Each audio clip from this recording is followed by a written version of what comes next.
of PA Consulting. Good morning to you, John. Why would business benefit if the UK left the EU? Well, first of all, the lady who you just spoke to, I think, should put her fears to rest. Britain is Europe's biggest export market, and of the 27 other EU countries, 23 of them have a surplus with us.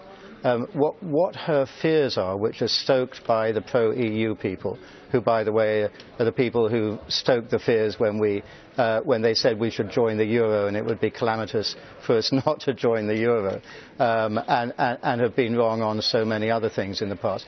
The fears that they're trying to stoke is that somehow, that technically what Europe would do is implement a tariff war. Now that's asking somebody to commit suicide. All of the businesses, the business sectors in all of those 23 countries, the only ones that don't have surpluses with us, i.e. they sell more goods to us than we sell to them, are Ireland, Luxembourg and Malta. All the others sell more to us. And the business sectors in those countries would say, we are not going to have a tariff war with the UK because we would lose.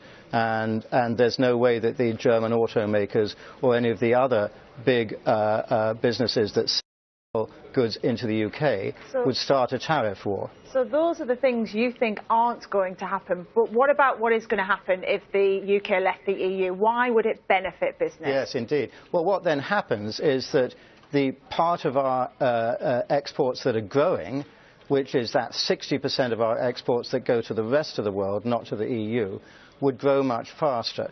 So you see, one of the things that the EU is totally incapable of doing is getting a free trade agreement going with anybody, with China, with the US, with anybody. And we are not allowed to do our own free trade agreements right now. We haven't been allowed to do a free trade agreement since 1976 when we joined the EU. We have to rely on the EU to do it, and they're just not competent to do it. What we could do immediately is start doing free trade deals around the world, and that's the part of the world economy that's growing. The EU economy isn't growing. It's either shrinking or staying static year by year. And therefore, the lady who you spoke to can look to the rest of the world and start growing her sales a lot faster than she's able to right now. Okay, John. Thank you very much for your time this morning. You didn't frankly have the balls to put country before party.